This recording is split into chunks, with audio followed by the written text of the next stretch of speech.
I know. Where the beats hit hard and the world got clout. Cigar smoke in the air, windows rolling down. We the kings of the streets, taking over the town. Licking windows, they ain't got a clue. We the window lickers, making moves. Dirty style rap, that's how we ride. Spit fire with pride, we can't be denied. In the dirty south, we hold it down. Window lickers in every town. We bring the heat, we bring the sound. Dirty style rap, that's how we get down.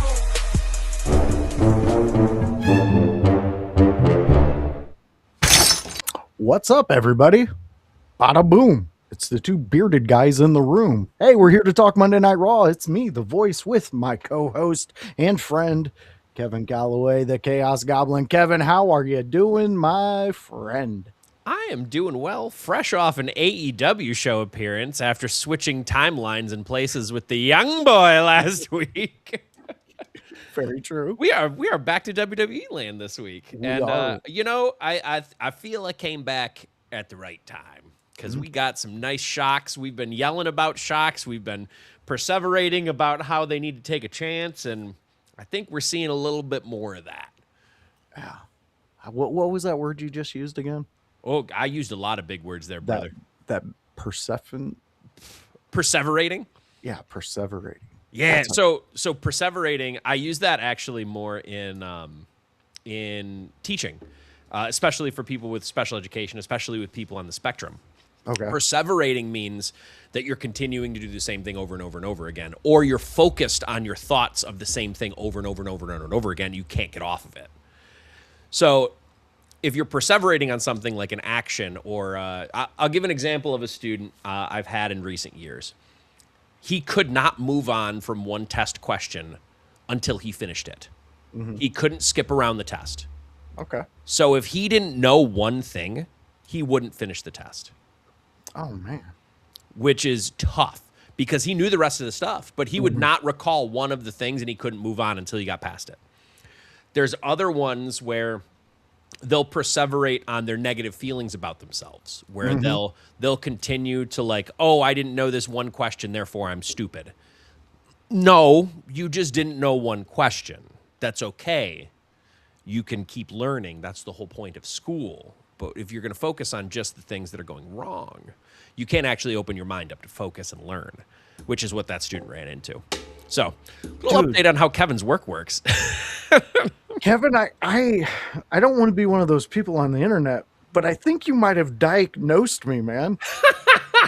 I'm serious. Like in school, if I went up against a test and I get one thing, I totally lose it, and I cannot move past that. And there was many times where teachers had to give me extra time because I was like, there's something, like it took me till like the 8th grade of breaking down in front of teachers and being like, this is how I'm feeling. Back when I was a kid, though, they just called that. They said it was they didn't say I was insane, but they said that is a form of insanity because I'm just hyper focused on something. But I was like, I'm not insane. I know It's not insanity. It's just it can happen with a lot of things, and emotional impairments, OHI, ASD, anything along those lines. I'm not a doctor, so this is not an official diagnosis. This is just me spitballing all the things that like I've seen it with. Professionally, I see it a lot with specifically emotional impairments, ASD, and OHI, specifically ADHD, because I get this too. And with ADHD, it's a lot more of your thoughts are like jumbled. You don't know where to go with them. You can't grab onto that one thought because you're worried about so many other thoughts, or you're having so many other thoughts or feelings at the same time. With emotional impairments, it tends to be you'll get stuck on something and then all of the negative will come in and it'll seep into all of your knowledge bases. So like you might have studied for 4 hours for this test. And you can't, and one of the questions is something you don't know after studying for 4 hours, you immediately assume that you're stupid and all of that will flood you forever and ever and ever. All right. And you can't move past. And then ASD, I don't know specifically all of what goes on with it because it's such a fucking spectrum. It's so difficult without asking a person specifically what was going on. But with ASD, it almost comes off as more of a OCD, where like they can't move past until they've done the thing over and over and over again, or done this thing over and over and over again. But realistically, ASD can look just like the other two easily, where it's such a spectrum, man. It's very ASD is so fascinating to me in that like it's much like I consider ADHD. It's a double-edged sword. You can hyper focus on some things, but then other things you're just like, fuck that, I don't understand it, I don't care. And it's so hard for people who have that to focus on those things and to learn them, even if they'd be helpful for them. Yeah. Like I got kids that can tell me all of the Zelda lore from now since the NES and take me on a fucking journey. But then I ask them to learn multiplication. They're like, that's stupid. I can just use a calculator. And I'm like, Dude. well, yeah, but like, dog, I'm not standing in line waiting for you to grab a calculator to do 3 times 3. Dude, man. Oh my God. Okay, fans, we'll get into wrestling, but Kevin is just blowing my mind right now because he is saying so many things that if I had a teacher like Kevin back, I would have probably did a way better in school. Probably would have, yeah. Oh my God. We know a lot. In fairness to those teachers, Yeah. We know so much more now. And I grew up getting more of those classes through teaching than a lot of the people who taught us did. Okay. And it was very teacher to teacher basis back then. Now it's less so. More teachers are far more understanding. They still want to push kids. They still want to make sure that they're not leaning on disabilities now, because that tends to be a larger problem than not having the diagnosis. But teachers are far more understanding of what you need and where the problem is so that they can help problem solve. I've saw a lot, and I think this is why a lot of ADHD kind of apology came from me over the years, of just like, oh, I'm too much, so I'm just going to hide myself and mask. Like, I'm just going to be a normal person. But it turns out normal fucking sucks. And I didn't learn that until I was like in my 30s. Yeah. Because I spent so much of my childhood hiding it because I didn't think people would accept me. But it was really just who does accept me. And it's about finding those people. And that's just truly how life is. But back to the teaching, teachers are more accepting on those because they know more about it. Yeah. We know more as a scientific research than we could have possibly known back then because we have better technology. 100%. And we have, it's a lot. I see people trying to attribute like the rise in ADHD diagnoses in like the 80s and the 90s and the rise of like ASD diagnoses. They try and attribute it to some like event. But really the event voice was now we know. So we can actually start diagnosing. Yeah, exactly. If you don't know what the flu is and you're vomiting everywhere and you have, 20 million people vomiting everywhere, but you don't have a name for it, of course you don't have a fucking diagnosis. The devil's inside me. Yeah, you just think it's the work of devilry. Yeah, it's like, no, dog, it wasn't the devil. Totally love that. Big Glenn, what's up, my friend? He's loving your Zelda 8x10. Kevin. Oh, yeah. It's holographic too, so it changes. So it's Zelda and it's chic. Zelda. That's fucking, chic. that's dope. Zelda, chic. That's dope. I love that. Yeah, I love the discussion we just had. And honestly, fans, as you could tell, me and Kevin could probably just do a whole show where we talk about that stuff. I can talk about anything for it. We could do a chat room just an hour 30 and it's just us vibing about shit. Yeah. You guys, sometimes there's moments where when we're doing our shoot jobs and living life, we'll go back to the chat and there's anywhere from 30 to 60 messages missed. Yep. And it's all just one long discussion about one thing. Yep. So I fucking love it. Guys, we're here. Ladies, we're here for some Monday Night Raw. So let's get into it, Kevin. We had as a lover of storytelling, we had a really great Raw. I can't say perfect, but we had a really great Raw. Nothing's perfect. And if you tried to reach for that, well, that's not good. You shouldn't reach for perfect. Reach for what makes you feel good. Not everything that makes you feel good, because I'm pretty yeah, Sometimes but those lead to addiction. exactly, exactly. But we're addicted here to Monday Night Raw, and Kevin, this Monday Night Raw really they had a big swing. We know that, but the opening with I believe it was Oba It was coming out over, yeah. there and stating who he is and what he is and what's going to happen to young Dominic. And he told Dominic he's going to become his daddy. I loved that line. I thought that was fun. It Yeah, was I like, did too. it was slightly comedic, but at the same time, and we've had many discussions about this in the last week or two, Voice. It was fully within character because he rules over people, right? So to be the daddy in that situation means you have power over them, in theory. And when it comes to him, and I know it's not that deep sometimes. I think it worked within his character where it was an ooh line, but then you thought about it and you're like, because I think it works on two levels. Because Dom was called Daddy Dom too. Yeah, exactly, exactly. It shows that Oba's like multi-level when he's cutting. Yeah, I honestly I liked this whole interaction. I liked JD coming in, swinging a chair, thinking he was going to do something, and he did absolutely nothing. Then, and another thing to note is the international crowds and how they are reacting to Oba is incredibly telling. Not to say that, audiences around the world aren't reacting to Oba. I think he's very over. But when you're in an international environment, it can go one of two ways. Because they very much can. I've seen people go to England and they're like cheered from the rafters in America. They go to England and England's like, bro, fuck this guy. Yep.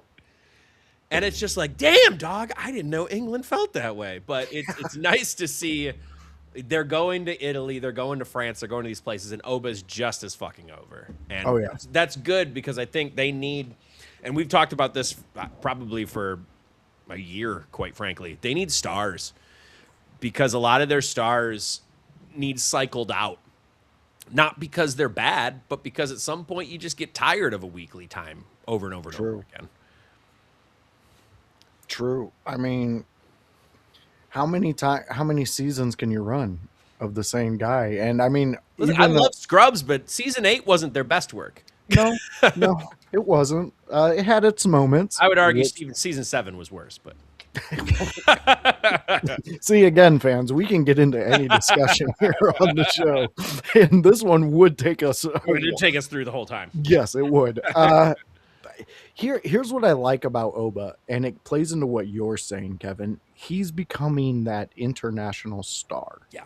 He is taking that spot that Brock built. And Andre the Giant before Brock, and so on and so on.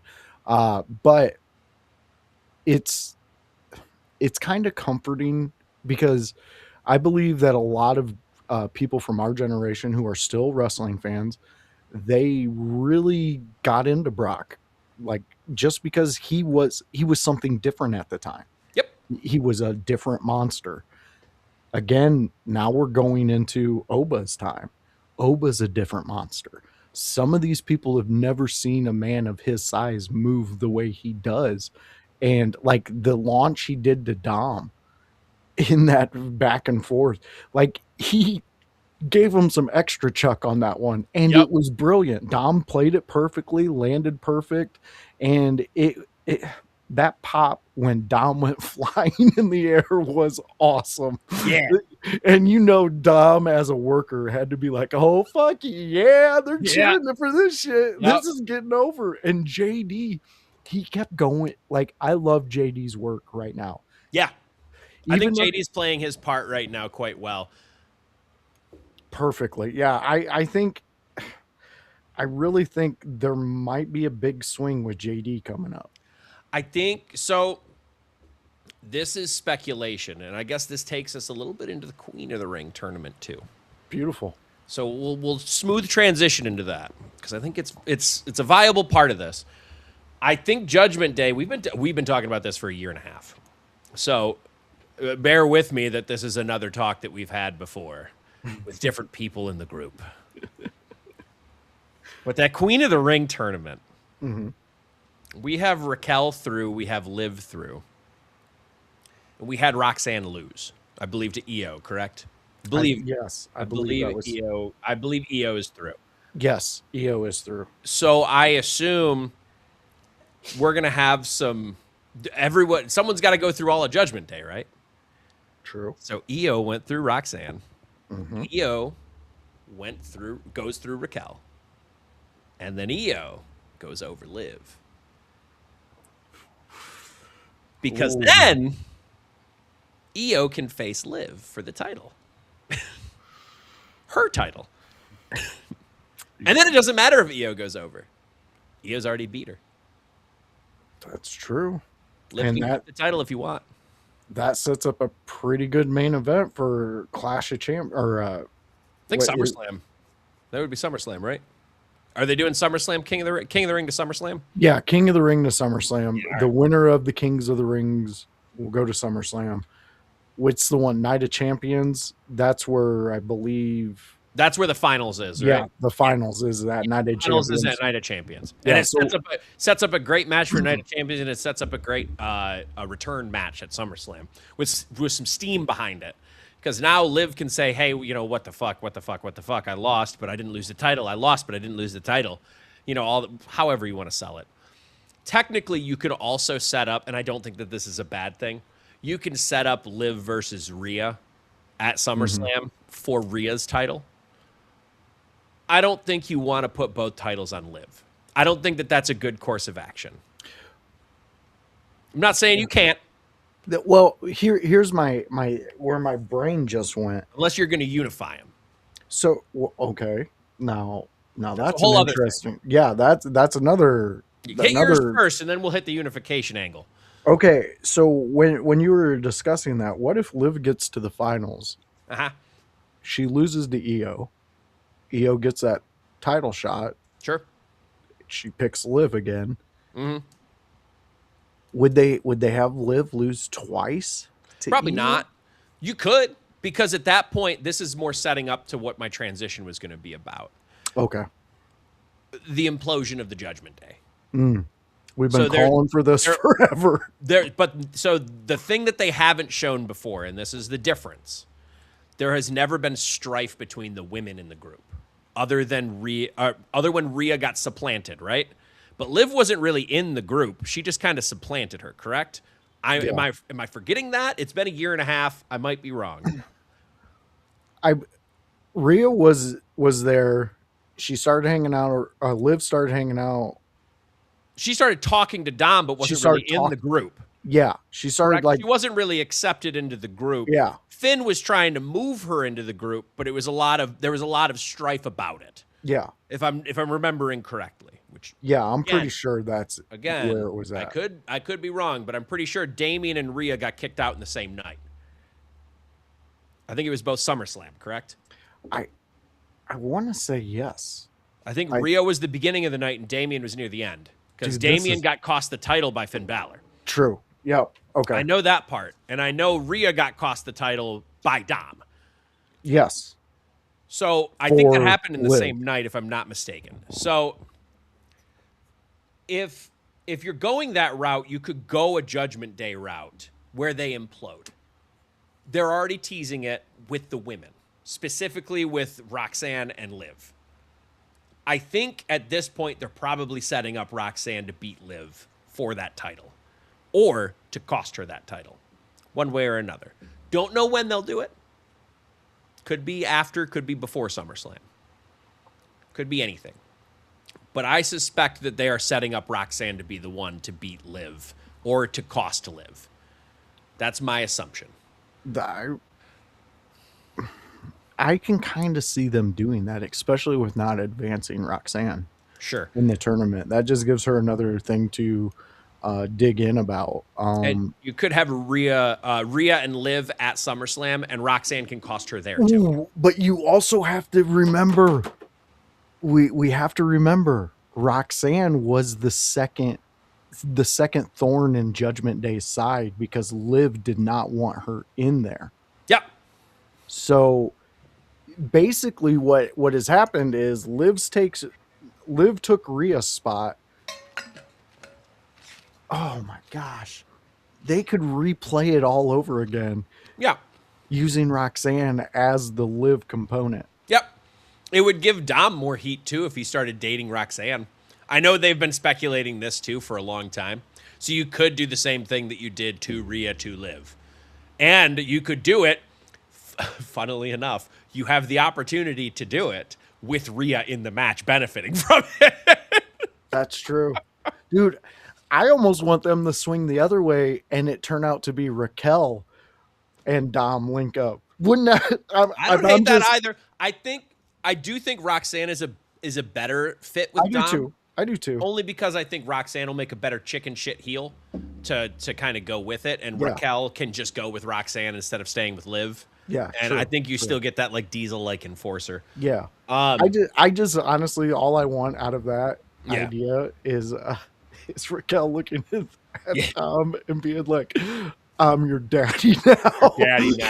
And then picks him up and takes him backstage. I just think that would be funny. Hilarious. That would be funny. But to Fighton's prediction, let's get it. Which I think they're trying to make Liv the face of the women's division over Rhea. Yes and no. I think they're trying to make another face of the division. I don't know if they're trying to set Liv up as the quintessential person. I think you'd also have a tough time putting her in a conversation over people like Charlotte and people like Rhea, who are, or even Io, who have been like the top of that card for a long time. Less so Io, I guess, but like Rhea and Charlotte specifically to me. When I think of WWE's women's division, they're the quintessential people I think of. I actually think of Liv like third or fourth. Not because she's not talented, but if we're talking about face of an entire division, I think the uniqueness and the look of Rhea is hard to get past. I think she'll always be the face of the division. Now, what I think they're trying to set up Liv for is to be the Triple H of the division. She's the person that people need to conquer. She's the person who keeps being smart. She's the cerebral assassin. She isn't going to be the face of the division in the sense that she isn't going to be the face. So that's not the first person people are going to think of because they're not excited to see her. They want to see her die. No, I mean, that makes perfect sense. Now, in going along that thought process, to me, because a face of the division to me generally, and I'm not saying this is 100%, but generally speaking is a baby face. It's a person who is out there and they are the people that people are cheering. That's because it's the first thing on their mind. That, I'm so excited to see that guy because I love that guy. Heels aren't first thought of. They just aren't. And if they are, you might have a topsy-turvy fucking company, brother. And the heels themselves help elevate more and more baby faces to go forward and to keep going and to keep, progressing along those lines. And if you want your heel to be dominant, what better way than to have both titles, right? And Liv doesn't have to be dominant in a way of like Oba. No. Because Oba, she's not big like Oba. She's not big like Rhea. She's not big like Raquel. But she is smart like Trips. And she's smart and she's conniving and she uses all these chess pieces to her advantage. And if we can have her have both titles and still keep Judgment Day together long enough for Judgment Day to get disillusioned, then we have a really good breakup angle. Then we got something cooking. Kevin, you're talking me into seeing exactly what you're saying. So I think I both like options, all of these options, you know what? We presented all these Judgment Day options. There's still the option of having Io Sky win this son bitch. Yeah, that's true. Fighting's one's chiming in saying you got MJF over at AEW heel face. I don't think AEW uses heels or faces. I truly don't believe that they do heel or face. And the reason I say that is because their audience doesn't treat them like heels or faces. They cheer for excitement, and that's okay. That's just the product that they aim for. And I think that it makes more of a sports-based presentation instead of more of a story-based presentation. A lot of sports stories happen kind of organically, and I think AEW does a good job of taking what organically has happened and places it within the story instead of trying to manufacture something. WWE kind of struggles with the manufacturing angle. That's why it kind of feels corporate for some of the storylines. Like they're just trying to force something through because this is the person that they're getting behind. Whereas AEW, when something hits in AEW, it feels more organic. And they might have babyface and heel written down on paper at AEW, but I don't think that they adhere to it because I've seen too many times where they've had heel versus heel matches and too many times where they have baby versus baby matches. I don't think they care. They care about good matches. Yeah, and I think that that's okay. I have come around because there was a time where I'd say that's the dumbest thing I've ever heard.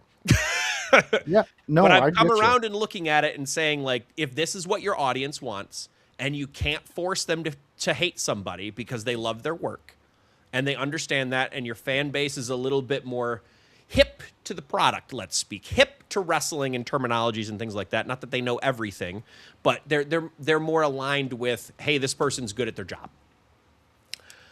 Why try and force heel versus babyface?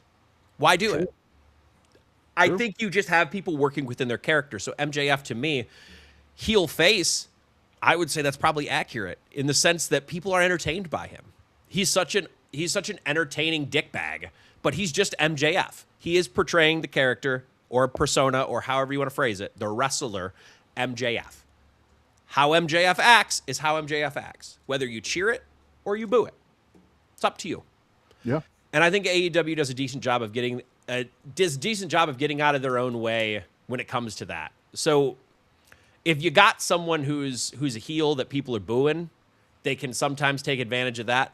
And sometimes they're just like, you know what, fuck it. We're gonna do what we do and make good matchups. Yeah. And I'm entertained. That's kind of the analysis that I have as far as AEW's booking and how they treat it differently than WWE. I think that's the big difference to me. Is the heel versus face dynamic for both companies. Yeah. Yeah. I think both work depending on the audience.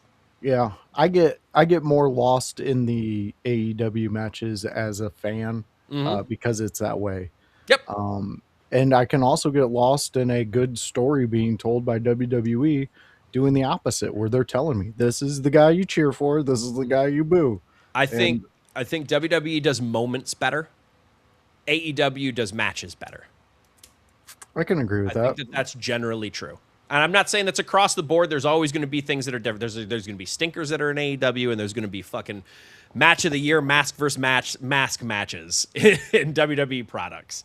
Yeah. Or CM Punk and Roman Reigns was a great match. Like you're going to have great matches after the buildup has happened, but WWE has it far more few and in between. However, there was a really good match on this card. You know what that match was? More lucha, baby. There was Penta versus Ray. Yes, we had Penta versus Ray, and this was if you're into great luchadors just going back and forth and putting on a great, stunning, jaw-dropping match, you've stepped in the right realm. Yeah. But we had some shenanigans happen, Kevin. We did. And we had an unmasking. We've seen it before. Ray actually wrestled for a while without his mask. He was like a reverse luchador. He went. He lost his mask, and then he's like, you know what? I'm gonna put this sumbitch back on. He's just like on Rey Mysterio. Who the fuck's gonna say something to me? You want to say something to me? And he looks like such a little baby when he didn't have his mask on. He was so young. He was just little Ray. Oh, yeah. But it was really a good. Here's what I'll say that I loved about this match, and then what transpired after the match.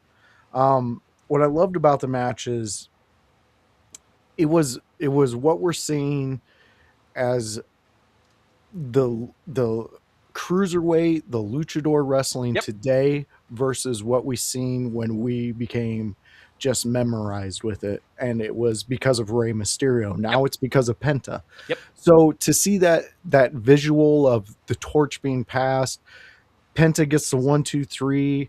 He says something to Rey in the middle of the ring while they're lying there, and then he gets up. Rey says something back, and then destruction happens. Yep. Because then Rusev and Ethan Page come out. And, okay. I don't think Ethan Page needs another guy with him. No. I'll say that for the record. I don't think it's hurting him, No. but I don't think he needs it. He doesn't. That being said, I don't mind the pairing of Rusev and Ethan Page. Not at all. I think it helps Rusev more than it helps Ethan, and it's more like a neutral for Ethan Page. Yeah. Where, like, if we want to try and get Rusev into some shit to elevate him, putting him with Ethan Page, who's real hot right now, is a good idea. Because it's not going to hinder Ethan. Yeah. Not only that, it's making Rusev more over heel because he's with Ethan. People are booing him more. True. They're doing live unmaskings in a ring, which is always good heat. You unmask a luchador in the ring, and boy, especially fresh off Mask versus Mask. Exactly. You just taught all of the audience, hey, lucha masks matter again. Yup. It was perfect timing. And you know what else it was perfect timing for? Hey, bring up Daniel Garcia's from like 16 minutes ago. I will get it right up. My boy, Chad effing goddamn Gable, is the most over mid-carder now. Yes, he is. Yeah. And I agree with this assessment. I do think he's a good mix between Kurt Angle and Owen Hart. I think it works. The only thing that ever held him back, and this is why Vince hated him. This is why Vince hated him, I guess is a strong word. He still put him on TV. Why he didn't elevate him any further is his height. Yep. But now, I don't think it matters as much. It doesn't. People. Because now he's just so over from the Americano match, the mask versus mask match, where everyone felt their feelings. And they're just like, well, shit. Damn, he's really good at his job. Now he's getting the really good at his job. Yeah. Yeah. Dude, Chad Gable came out like a firestorm. Suplex City, ankle locks for everybody. But here's what I liked right before Gable came out. And it was Ethan Page. And I don't see this very often. Sure. And anybody out there can correct me if I'm wrong. But when Penta jumped on Rey to cover him after getting the mask tore off, Ethan went over there and started stomping on Penta. Normally you see they kind of back off when somebody's covering them up, but Ethan chose different. He chose to go in there and put some boots to him. Yeah. And then Gable comes out at that moment. And I loved commentary at the time because commentary's hitting every single note they need to as Gable's running down there. And maybe Jey Uso should take some notes on cardio because Gable didn't seem winded. You can't wind that man. No, you can't. You can't win that man. Dude, and I finally got to what cardio regimen he's on, but goddamn. He's amazing. I did finally get to sit down and watch Mask versus Mask. Yeah. Loved it. It was a great match. It was a great story being told. Like from the start of the story to the end of the story was all put into this match, and we got to see true fandom from the fans, just loving every single moment of it. It was phenomenal. I definitely I placed it at match of the year. I do too. Yeah. This is not a shot at anybody else, and I know everyone else has their opinion. Specifically, I hear the debate between Takeshita Okada and then Mask versus Mask. And at the end of the day, and this is what I'll say, because I did talk about it a little bit while we watched Clash in Italy, so I don't want to reverberate too much. But it is legitimately just how you view it matches. If you want more of the atmosphere and the raucous crowd and like the story was there and hitting, and that's why the beats of the match happened and worked, it's going to be Mask versus Mask. If you want more in-ring action, more of the smooth and fluidity of things, more of how that works, Okada and Takeshita was an incredible match too. So it literally just comes down to preference. I Yeah. think both stand at the same spot. And it just Yeah. comes down to which one you want. Yeah, mine boiled down to storytelling. Yeah. And AEW did not tell a story. I think they Neither had it. They had a decent story with Takeshita and Okada. I just think it was such a slow burn, and then it kind of like they just inflamed it. Yeah. It didn't. It didn't feel as organic as it could have. I Yeah. think that was my big thing with it, and because of that, it didn't hurt the match at all. But it hurt my feelings coming into the match. Whereas Mask versus Mask, like I was talking to people for like 2 weeks, like, well, I got to see this match. I got to see this. It made me want to watch a match. I have to see this match. Yeah. Not, I saw it on a card and went, ooh, that'll be a dope match. Hell yeah. Because that's how that was the difference to me. And maybe that elevated all the expectations and elevated all the match to me as well. But I do think that's part of the love of wrestling. True. And like Kevin said, it all really technically boils down to your preference. What do you prefer as you're wrestling? What entertains you? All those things. But we just had somebody chime in. I thought I was the only one who liked the taste of. Well, you're not. You're Let me not tell shrimp you. taco. You're Yeah, not. you are. You are at the right place if that is your taste in window licking. There's prime school bus windows. Prime. In this. Yeah. Again, it for me boiled down to the storytelling. I mean, there was such a huge build for Mask versus Mask. I know there's long history with Okada and Takeshita, but I felt AEW may have missed the mark on telling that story to get us to that moment. And that's nothing to them against them because, again, like Kevin said, when you want to watch great matches and great matchups and you don't care about who's who in it, you go to AEW because you're going to watch that amazing match that we watched. Yeah. But Mask versus Mask over here, I mean, the way they prepared, the way Ludwig, he became Mexican. I mean, that's basically how I can say. I saw multiple Mexicans on any social media, on lives, on everything. They're like, no, it doesn't matter where he comes from. He's Mexican. Exactly, because he embraced the culture. And that's another huge part of this match to me is the raucous crowd and how over everybody was. Yeah. In this match, because that adds to things. It does. If people try to take that out of a match and just like watch it on mute, I think it does matches disservice because I'll use an older example that we all grew up on, or more grew up on, I guess. CM Punk versus John Cena. CM Punk, John Cena told a decent story going into it, told a good story. If you took out that Chicago atmosphere for that match, I don't think it's as good. I can agree with you on that. Because the match itself was good. Don't get me wrong. I'm not downplaying the match. But taking out a crowd that's so fervently into a match, I think doesn't tell you a full picture of how a match is. Yeah. And it's the same thing with like Rock Hogan when they switched on the fly. They went from, they said, hey, Rock, you're the heel now because Hogan's too over. And they just flipped it around in the mid-match.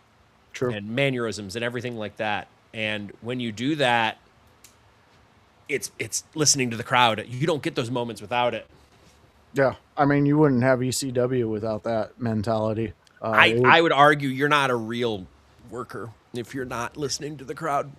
Well, that is a part of it. That's me. That's me from a worker aspect. If you're not listening to the crowd, what the fuck are we doing here? Yeah, what are we doing here? I don't know what's going on here, but it's not wrestling. Shit isn't for me to look at later. This is for them to pay more money to come back. If we're not giving them what they want, they're not coming back. What are we doing? No repeat customers. Yeah. All right, Kevin. So we also had the Women's Intercontinental Championship match. Sol Ruka versus Lyra Valkyria. Let me tell you something. This was one of my favorite Lyra matches. I thought it worked. Dude, could you tell? I don't know. Maybe I misread it, but it looked like she led that entire match. Lyra? Yeah. So Lyra, I've been saying this for a while. Lyra's largest issue wasn't so much that she wasn't a good worker. It was that she didn't show the personality in an upward, like turned up way. Lyra had to lead this match. Yeah. And she should lead this match. She's the person with the experience in front of those crowds. She's the more experienced worker. She didn't come from athletics. She came from the indies. She had to deal with all kinds of people who were new and bad at their job because they were still learning. Yeah. That's how it works. On the job training. This is what that was for Sol Ruka. This was on the job training. And being able to listen in the ring like that is a huge skill. And Lyra, this to me was a Lyra match. We haven't seen many of these. And the reason we haven't is because Lyra has been working with a bunch of other veterans. Why would she lead the match? Yeah. That was all Lyra following them. So the only ones that really worked for Lyra when she was following them was Becky Lynch matches. And the reason it was Becky Lynch matches because Becky knew her. So when she was planning the match and calling it, I bet she was calling somewhat of a Lyra match because she knows Lyra. But not everyone knows everyone's in-ring style or chemistry. So you have to try and mesh them up. Lyra was smart enough as a worker coming into this match to look at it and go, okay, Sol is going to need some things called. We're going to do some crazy spots. We're going to get her going. We're going to get her over. And then I'm going to run the rest of it as my match. And you're right. I think this was one of the best Lyra matches I've seen in a while. Yeah. She stood out very well in this match, and I was really impressed with her, and I love the trajectory she's on right now, and can't wait to see more. But speaking of seeing more, Kevin. Yeah. All right, it's to the big swing moment. OG Tony, what's up to you, my friend? How are you doing? We're at the big one. We're at the big swing. Actually, Kevin. can I hit something real quick before it? Do it. Okay, so we saw the Usos and Jacob Fatu in the back. Oh, yes. I want to hit this just real quick because I do want to talk. I want to spend most of the rest of the time talking about the other thing. But with this one, we saw the Usos and Jacob Fatu show up into a room and essentially start threatening Seth like they had any power. And, oh, well, you talk about the family. You talk about the family. You talk about the family. And Seth was very no nonsense, just, no, I'm talking about Roman, you idiots. What are you talking about? And then Jay trying to swing his dick around. Like, Fatu, get him. Yeah. And Jacob just looks at Seth and goes, nah. Yeah. And then takes off. But this was important here, though. Because what this showed is that Fatu doesn't follow the Usos' orders. Yo. He doesn't give a goddamn. He's there to protect them because that's Roman's wishes. If they would have gotten in a scuffle, if they would have thrown hands and Seth would have thrown back, Fatu would have attacked Seth. I guarantee you. Yeah. But he doesn't take marching orders from fucking Jay. And that's going to come back. That's, yep. And you know what? I still don't love the angle of this in the sense that they still got some selling to do to me. But if we're going to go this route, where we're only listening to Roman, this isn't some bloodline like his back kind of thing, because it doesn't feel the same if one person is already kind of against some of the other ones. I think you might be able to make this work. Oh, I think so too, Kevin. And I really do. They do have to treat it with care. They have to treat it with a lot of care, and sometimes we don't have a lot of faith in that with WWE. That was a great first step, though. It was a good first step, and I'm hoping they keep that first step in a similar direction. Like, still surprise me. Like, you know, maybe Roman and Jay say the same thing back to back, and then Jay gets a little amped up. It's like, hey, listen to me. Yeah, follow your family. But really, it was just Roman. Yeah. You know, some shit like that. Cause some dissension within the family that's different than the dissension we always fucking see. True. Which is just, oh, but Roman is God. Why is Roman God? Why do I have to follow him? Anything like that. No, I like where they're going with that, and I like what's happening. Well, at least what we're foreseeing Yeah, because I do think that's going to come back and bite him, because I could see Jay running up to Roman. He ain't listening to me. He's like, well, he Yeah. was to acknowledge me, not you. Like, what's going on here? But okay, Do you think Jey Uso sounds like a Banjo Kazooie character to Roman sometimes? sometimes, He just go, especially if he had to run to go and tell him. That dude was out of breath by the time he hit that ring. And you know what?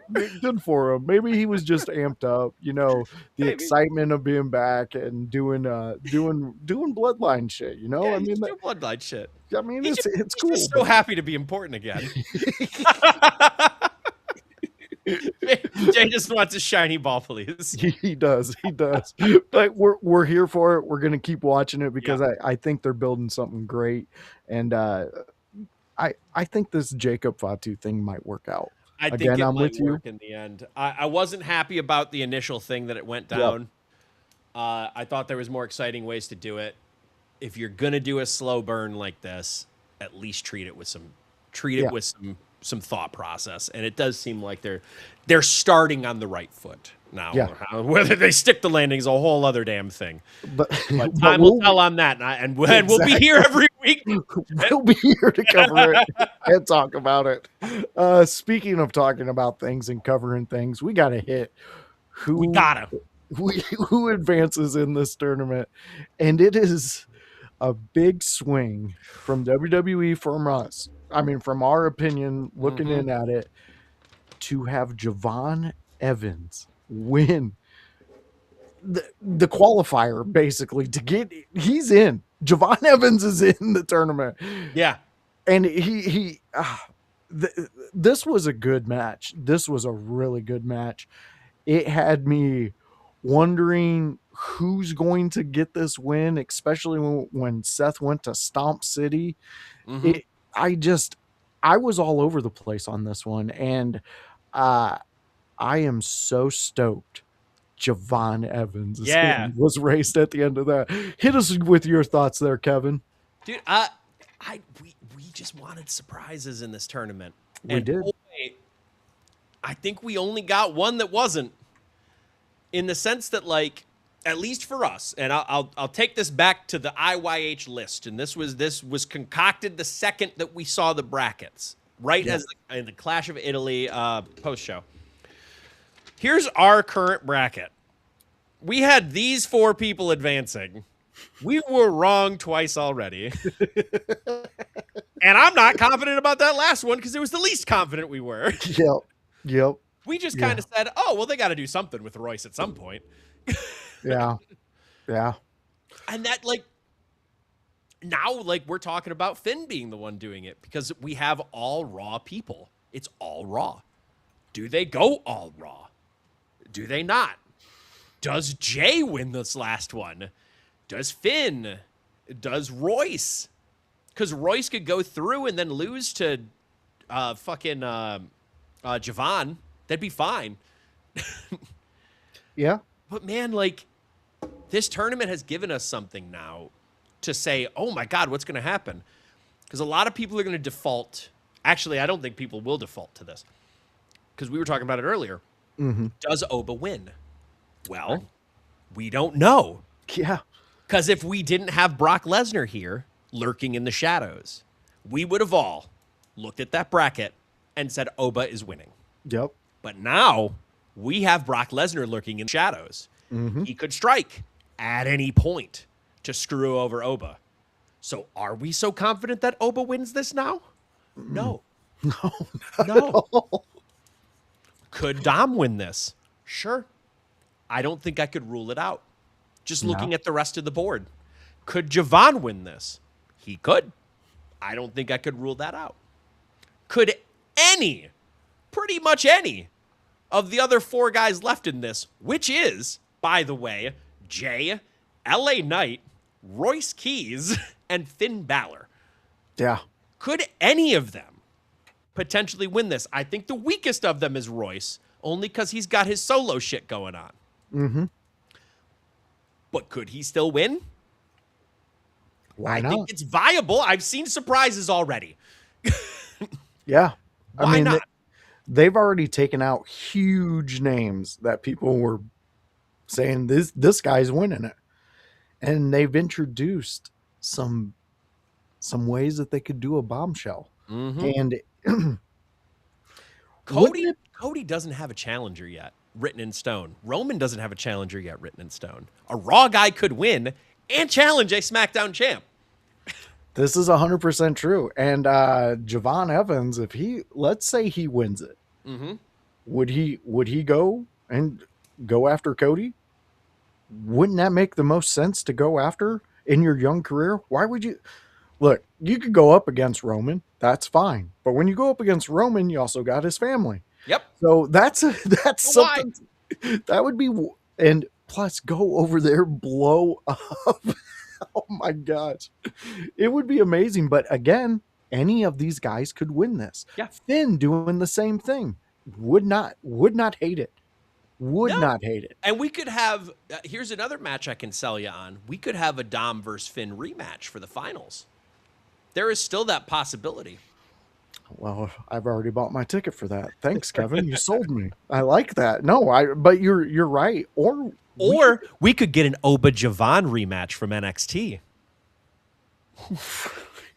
Kevin, I don't have this much money to be buying all these tickets, but I want to because why not? Why not display them like that on the main roster? It worked back then. It'll work now. Trust me. Especially with the way both are moving. Javon is in a league of his own right now. Yeah. He's connecting with the young fans. He is making us believe in him. When he crashed out, I thought that was a bit of like reality for him. And Fighting is kind of pointing at that too. He's saying, I feel like whoever wins is on his way to a character change, and he thinks Javon fits that. If we're talking character changes in this tournament, Javon, the person here is the only person who's ready for a character change, in my opinion, that they've sowed the seeds for. Oba needs to stay the course. Yes. Oba, there's no reason. Dom needs to stay the course. Yeah. There ain't no Golden. reason. Now, I don't know who wins the fourth Fatal 4-Way yet, but Finn just changed character, so no. True. Royce is still figuring out who Royce is on the entirety of WWE, so doing a character change that early doesn't seem good. LA Knight is feuding with the Bloodline, and Jay is pretty much gonna be Jay. Yeah. There isn't. He's still working on Crash Out Jay, I guess. So you could character change him, but at the same time, if you character change him, well, how does he fit into the Bloodline anymore? There's a lot more questions to that. Javon, I'll pitch you. I'll pitch you a finish. Pitch you a finish to this tournament. Javon beats Oba in the finals because of Brock. Okay. Works perfect in what we talked about. Brock comes out, F5s him, ref is, I don't care how you get there. You got there, he F5s Oba like 3 times, who cares? Then Javon picks up the pieces by hitting one OG cutter. That's it. Picks up the pieces. But Javon just took advantage of a situation. You know who else is good at taking advantage of situations currently? Cody motherfucking Rhodes. Very true. Very true. Why have Javon face Roman? No. Yeah. I'm not interested in having Javon in a plotting heat Roman match. I don't want a cinematic match. I want Javon and Cody to go out there if Javon wins. And I want Javon and Cody to go out there because they are going to cheer the ever-loving shit out of Javon Evans because people aren't going to want to see Cody win. Yep. They're going to want to see something different. They're going to want to see a surprise. Why not lean in there? Because then you can take it away. And how do you take it away, boys? Well, you do some dastardly things. Some Yeah, heel work. Cody does some dastardly thing. Maybe he goes full heel. I'm saying. And that would be a beautiful way to get the heel turn out of Cody. Yeah. And I think that also lends to more crash out from Javon, which can then lead to more character change from there. You could do that. Now, I think there's a couple ways you can go about it, though. Because another thing that you could do is kind of what Fightin' is saying. He gets full of himself with the crown. I don't know if they'll go that route, he already is pretty confident in himself for the most part. He had the one moment where he wasn't. I don't know that they go back. I think they're going to make him, if they're going to make him heel, they might make him more desperate based on how they have been teasing. And if he's going to be desperate, then I would work it the other way if he faces Cody. And that's for Javon to cheat and win his first title. Youngest in history. The young OG himself as a heel, as a dickhead. They have been subliminally putting that in our heads for a few months now. And of course, this is just me spitballing. They could very well go with Fighton's aspect as well, where he gets more full of himself. I think you already have something with that in Trick. I don't know if you want to have them have their rises doing the same thing, if that makes sense. Like the same character. No, it does. They don't do any of the same thing in the ring. Yeah. But when it comes to character work, you'd be riding pretty close to Trick Williams, and it's going to be hard to do it better than Trick Willie is doing it right now. You ain't lying on Which is that a whole one. other conversation. But with 100%. Javon, I think he becomes, if you're going to do a character change, a desperate, hey, I have to prove myself. Hey, I'm going to become the youngest champion by hook or by fucking crook. That's what Javon does, because nobody is going to call it coming. Or at least the majority aren't. I'm standing here. We're sitting here. Yeah. No, I want to do a shock character change. I mean, with what you were saying, what the fans are saying in the chat, you guys are talking me into Javon winning this even more because it's the better story. And records are made to be broken. Exactly. Because he can tout about being the youngest champ as a heel for a long fucking time. Oh, 100%. 100%. Oh, man. That's wild. That's a wild thought, but I like it, and we have to put a pin in it, fans, because, well, they're not wrestling right now. And yeah, we don't have an end to the story. We don't know what's continuing. We just have all these ideas. We just spitball here. Exactly. But you guys spitballed with us. So, you know what? We appreciate that. Again, like me and Kevin always say, if you catch us on any other show, promoting this show, we say it all the time. You guys drive this show. You guys make sure that if there's a subject we want to talk about or you want to talk about, you know, we get it on here and we try to get it in the discussion. Fighting's one. You had some great insight on where your mind's at. On this King of the Ring tournament, especially with Javon. OG Tony, I see you out there, and I believe Kevin already answered that with his breakdown.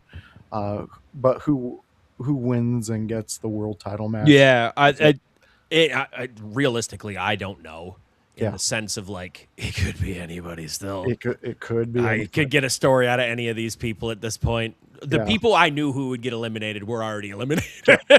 Talatonga wasn't winning this. Wow, he definitely did not win this. No. But I'm looking forward to this King and Queen of the Ring. I think this is getting exciting. We have all Raw winners right now, by the way. Forgot to mention earlier. Yeah, that's wild. Even in the women's. That's wild. Yeah. What are we doing? What are we doing? We're probably getting some SmackDown winners. Yeah, we need some SmackDown winners. We need some SmackDown representation in this. But Kevin, why don't you let them know where they can find you and all the things you've been doing, my friend? You can follow me at Kevin Kalloway on Facebook, Kalloway Kevin on Instagram. You can also follow me at twitch.tv/Kevin Kalloway Pro. You can catch me tomorrow as I keep working through my Summer Games list. I've beaten 4 now as an update. Pragmata, Mixtape, Mina, The Hollower, and Doom Dark Ages on Nightmare difficulty for a first play. So it can get fucked. Now, tomorrow, I will be starting Hollow Knight, which will then bleed into Silk Song because that's the sequel, and I've never played both of them, and I should. Beautiful. So we'll be starting that on stream. And you can also catch me. You can catch all the clips that I post from all that nonsense. I try and get you the best of the stream, and I get you to the Facebook, get you to the Instagram. But join in the chat, join in the Twitch, and get me talking about anything, dog. I'll keep going. I've had 30-minute conversations with chatters before, sometimes longer. I've been one of those. Yeah. Yeah. So My fans, buddy Nathan jumped into chat while I was playing Balatro, and he taught me how to play Balatro better. see, like fans, if you see Kevin go live, go jump over there, go catch one of his games. You're going to have a fun time. It's not just gaming. Or Yes, you're going to that's laugh what at you're how watching. shit I am. Or you're going to teach me how to play better because some people have more knowledge than me, it turns out, and I'm always willing to learn. Nothing for me, Kevin. Nothing will top that crab shell game you were playing, dude. That is some of the best moments that I've watched Kevin on stream came out during that game, and it was literally just us joking around and him saying things about the game. It was, what was that, Scuttle for Daddy? Scuttle for Daddy. That was such a moment. Yeah. Go check him out. You're going to love the fun that you can have in the chat over there. Fans, this is a network here, and we do some fun stuff, and there's a lot of shows. This is the first show that we start the week off with every week. It's the Tuesday show, the Monday Night Raw review, where me and Kevin Kalloway, well, we do what you just seen and what you witnessed. I mean, Big Glenn, you've been here since the start, and we thank you very much, my friend. It's a fun show. It's a fan-driven show. You guys seen it. Seriously, any chaos you want to bring it. We enjoy talking. And if one of these days, I'm gonna find a way to roll this. One of these days, One of these days, Alice. Start chaos, everyone. So come hang out with us and do that. And if we don't like the chaos, well, we just won't talk about it. So it's pretty simple. I mean, we rarely get out chaos, but it has happened. Yeah, it has happened. But guess what, fans? It doesn't stop there. Tomorrow, Wednesday, 6 p.m., where you can join me in house and we watch. Yep, that's right. It's the WCW Watch Along. That's where we watch WCW. It's the Monday Night Nitro chapter of our watch along, and it's the beginnings of Nitro. So we're still in the only an hour show that Nitro used to have. It's crazy. But you'll enjoy it, you'll like it, and you'll see some wrestlers you may not have seen before. So come check us out. It's a fun time. House really, he really drives a lot of our what we're going to watch on that one, much like I did for the ECW with him. And I'm here for it. So come hang out with us, be a part of that chat. You'll enjoy what we watch, and bring your sunglasses. There's a lot of neon at the time. We're only in 95. It's so the 90s. Yeah, and if you missed it, about 2-3 weeks ago, we watched Kevin Sullivan come in and take down Hulk Hogan and then shave his mustache off. But before he shaved it completely off, he made sure to put a little Hitler, and then he lifted Hogan's head to the camera.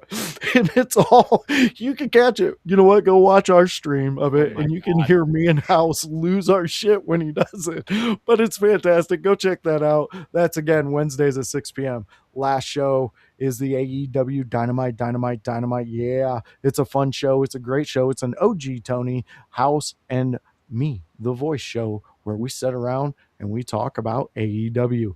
We usually have a special co-host. It's when he's with us. If he's not, we have someone subs in. Kevin did it last week, but young boy Bryce is out there doing the work, and he has given us his thoughts too. So come join us. You're going to hear what we love. You're going to hear what we loathe, and everything in between. So be here 6 p.m. on a Thursday if you love AEW and want to talk about it. Fans, we have the Sunday house party also, staple show. It's Sundays, usually around 1 to 2. Come hang out with us. Who's ever a part of the household and they're available, we get on there and we talk the full week of wrestling, different shows, different promotions, and then whatever you guys want to talk about. So fans, this is the network. This is what you tap into to get your wrestling news. And, well, we apologize ahead of a time for us. It's just something we got to do sometimes. So fans, go watch Monday Night Raw next Monday and stop in next Tuesday with me and Kevin while we talk Monday Night Raw. We will catch you at the next one. Bye.